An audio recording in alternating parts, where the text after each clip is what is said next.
Saudari, saudaraku, rekan-rekan muda dan adik-adik sekalian dimanapun Anda berada, bertemu kembali dengan saya, Romo Tino SSCC, di dalam catatan pesiarah.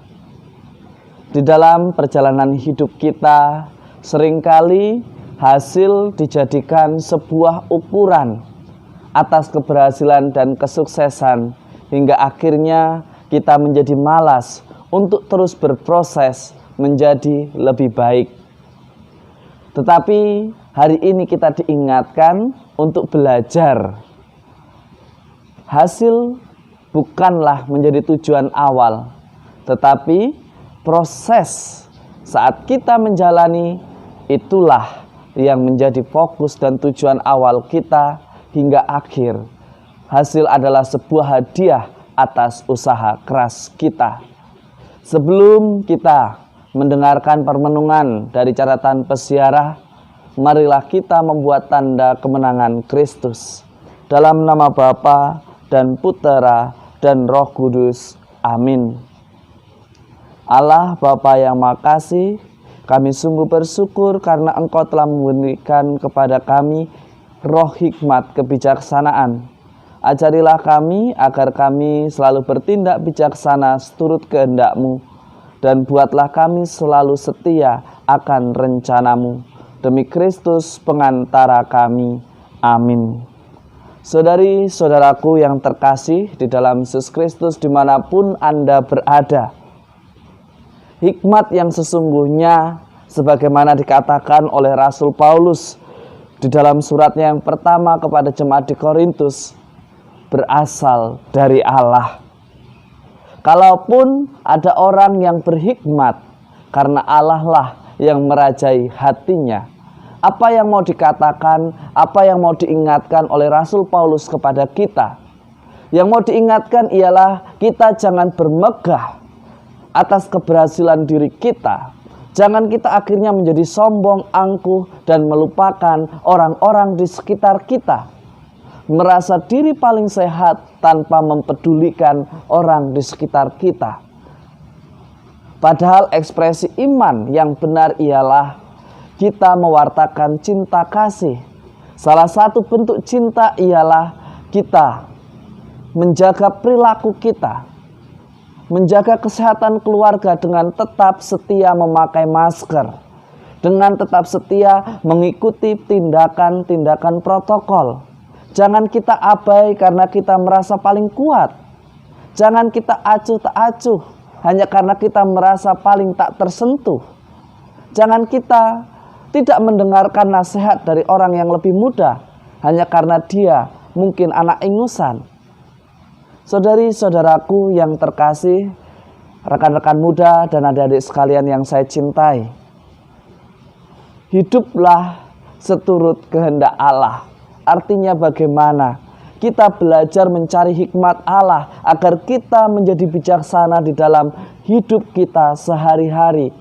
Jangan kita mudah tersulut ketika ada orang yang menegur dengan alasan yang sentimen lah, dengan alasan yang benci lah, dengan alasan karena tidak suka lah, karena merasa tidak dihargai lah. Hari ini kita bersama-sama diajak untuk belajar demi kebaikan bersama. Bukan karena sentimen, bukan karena benci, tetapi karena kasih itu sendiri yang mengajak kita untuk belajar mengaplikasikan apa artinya cinta kasih, apa artinya mencintai. Seringkali kita menuntut orang untuk mencintai kita, tetapi kita hanya bermental dicintai. Kita diajak untuk terus berjuang dengan memberi diri dibaptis, menerima sakramen komuni, dan menerima sakramen penguatan, atau yang dibilang kita sudah lengkap menerima sakramen inisiasi. Bukan berarti semuanya sudah beres. Bukan berarti semuanya kita sudah dewasa, tidak perlu dievaluasi, tidak perlu belajar, dan tidak perlu berkembang. Jika demikian, maka gereja akan mati. Karena iman gereja bukan ditentukan saat kita berhasil membangun bangunan gereja. Justru dengan adanya bangunan gereja, kita mesti mulai belajar untuk dengan rendah hati membiarkan generasi penerus untuk ambil bagian dan mengembangkan gereja.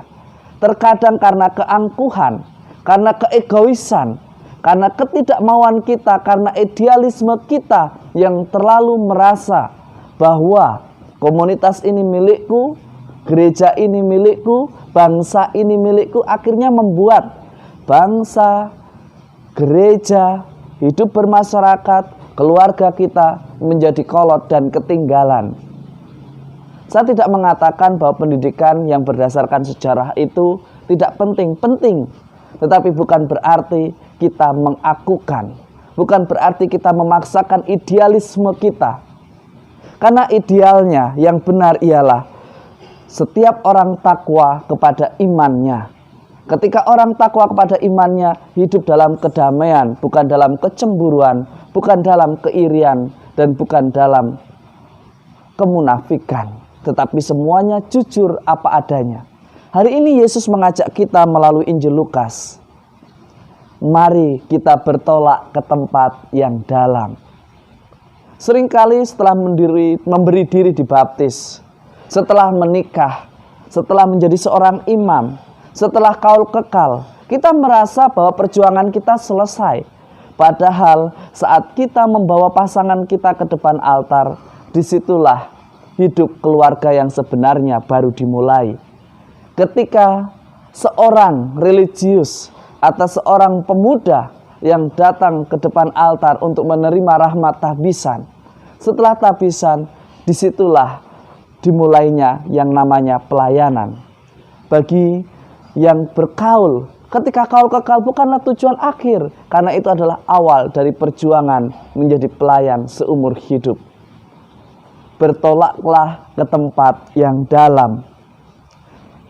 Sudah saatnya kita berbuat dari hari ke hari, membuat sesuatu yang lebih baik. Bukan untuk sesuatu yang menjatuhkan orang lain, tetapi sesuatu yang membangun gereja kita, keluarga kita, masyarakat kita, dan bangsa kita menjadi kokoh.